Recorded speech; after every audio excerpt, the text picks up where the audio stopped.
भाभी क्यों बदल गई। कोयल शादी के बाद जिस घर में आती है वहाँ सास ससुर के सिवा 2 ननदें भी थी, लेकिन दोनों शादीशुदा। कोयल ने सोच लिया था कि वो इस घर को जीत कर रहेगी, लेकिन होता कुछ और है। यार ये कोयल कैसी लगी तुझे? ठीक ही है, बस माँ एडजस्ट कर ले इसके साथ। हम दोनों तो वैसे ही शादीशुदा हैं। चलना कल घर चलते हैं, देखते हैं क्या करती है वो सारा दिन घर पर। ठीक है दीदी, मैं कल आ जाऊंगी। दोनों ननदें मायके आती है, जहाँ पिता बाहर बैठकर पेपर पढ़ रहे थे, माँ अंदर सब्जी काट रही थी और कोयल वो तो कहीं नहीं थी। क्या पापा बाहर क्यों बैठे हैं? बहू ने निकाल दिया क्या? चलिए अंदर देखिए, कैसी लू सी चल रही है। चलिए तो। अरे नहीं नहीं, अंदर लाइट नहीं आ रही है, रोशनी भी कम है और हवा भी नहीं है। मैं तो कहता हूँ तुम दोनों भी जाकर चेयर यहीं लगा लो। क्या माँ, तुम क्यों काम कर रही हो? कहाँ है वो राजकुमारी? अरे सुबह से ही कोयल लगी है, मैंने अभी भेजा है जबरदस्ती कि जाओ जाकर लेट लो। पता नहीं क्यों इतना काम करती है। जब से आई है वक्त पर खाना पीना, वक्त पर दवाई, सब की जिम्मेदारी ले ली है उसने। वो तो हम भी कर रहे हैं ना माँ, अपने ससुराल में सभी को तो करना पड़ता है। उसमें वो नया क्या कर रही है? पापा के सफेद कपड़े कैसे पहले चमकते थे, अब देखो तो कितने मैले कुचैले लग रहे। कौन धोता है? धोती तो बहू ही है, लेकिन क्या करे बेचारी, मशीन ही खराब पड़ी है। सबके कपड़े हाथ से धोना, उसके भी तो मुलायम छोटे छोटे हाथ हैं। हाँ हाँ, और हम लोगों के हाथों में तो चक्का लगाए ना। अरे बस भी करो माँ।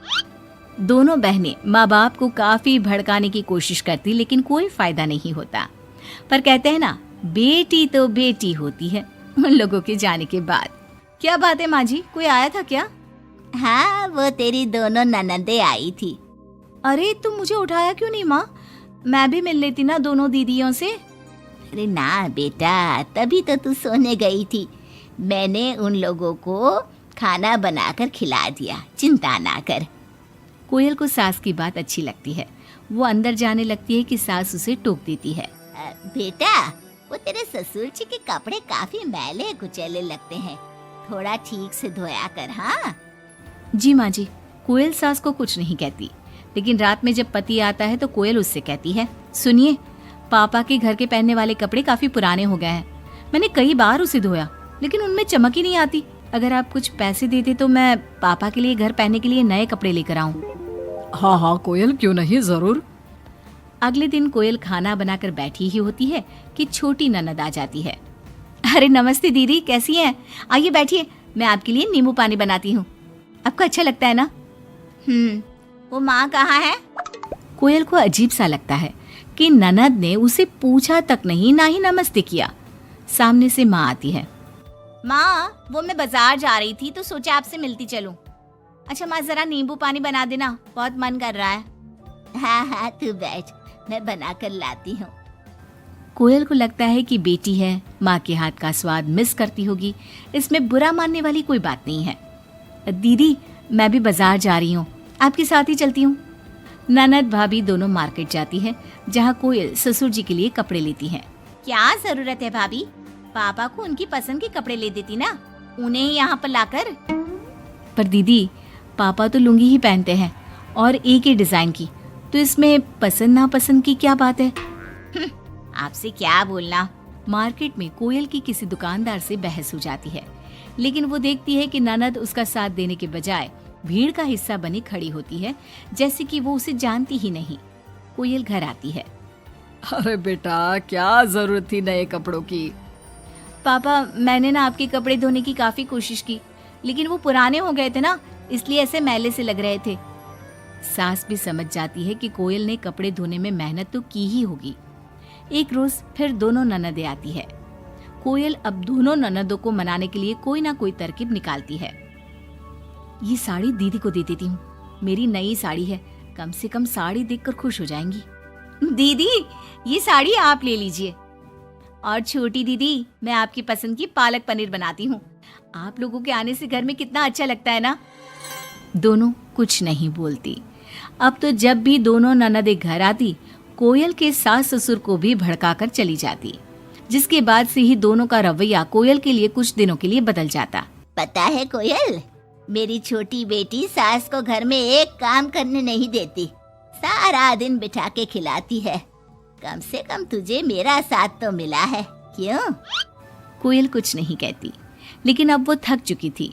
ससुराल के लोगों को प्यार से सम्मान से साथ बांधने की कोशिश कर करके, लेकिन ननदें वैसी की वैसी ही रही। अब कोयल ने सोच लिया कि वो ननदों से बात करेगी। जब बड़ी ननद घर पर फोन करती है, हेलो हेलो कोयल, माँ को फोन देना। सभी को फोन लगा लिया लेकिन कोई उठा ही नहीं रहा। ओह, तभी आपने मेरे फोन पर फोन किया दीदी, और वो भी सीधे माँ से बात करने के लिए। क्यों, मैं नहीं हूँ क्या? या मेरा हालचाल पूछने की आप लोगों को जरूरत ही नहीं है, या मुझसे मतलब ही नहीं है? क्यों? अरे नहीं नहीं, ऐसा नहीं है, वो वक्त ही नहीं मिलता ना घर के कामों को लेकर। दूसरी ननद से भी कोयल बात करती है, लेकिन वो भी वक्त और काम थकान का रोना रोने लगती है।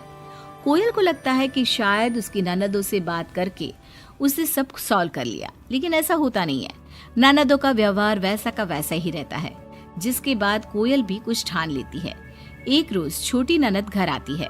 कोयल भी उसे नमस्ते करके कमरे में चली जाती है। ना ही उसकी पसंद का खाना पूछती है और ना ही चाय। बड़ी ननद को भी कोयल फोन करना छोड़ देती है, और ना ही उन लोगों के स्टेटस चेक करती है, ना ही उन लोगों के आने पर हालचाल पूछती है। दोनों ननदों को कोयल का बदला रूप अच्छा तो नहीं लगता। क्या बात है कोयल भाभी, आपको हमारा यहाँ घर आना अच्छा नहीं लगता क्या? लेकिन हम भी क्या करें, मायका है, माँ बाप है, तो आएंगे तो सही ना। वो काम है थोड़ा, मैं अपने कमरे में जा रही हूँ। जो भाभी ननदों के आगे पीछे लगी रहती थी, उन लोगों के खाने पीने से लेकर हर बात का ख्याल रखती थी, उसका बदला रूप दोनों ननदों को अखरने लगता है। क्या बात है कोयल, अब हम लोगों से बात भी ज्यादा नहीं करती, ना ही फोन करती है। वैसे तो आप लोग भी मुझे कभी नहीं पूछती थी ना, आती तो सीधा माँ के कमरे में। फोन में मुझे तब करती जब घर में किसी का फोन ना लगता हो, और करती भी तो सीधे माँ से बात करा दो। मेरे हाथ का ना खाना खाती, ना सीधे मुंह बात करती। तो मैंने भी अपनी दुनिया में जीना सीख लिया है। अब मैं मस्त हूँ और खुश हूँ। नमस्ते। ये बोलकर कोयल वहां से चली जाती है अपनी दुनिया में।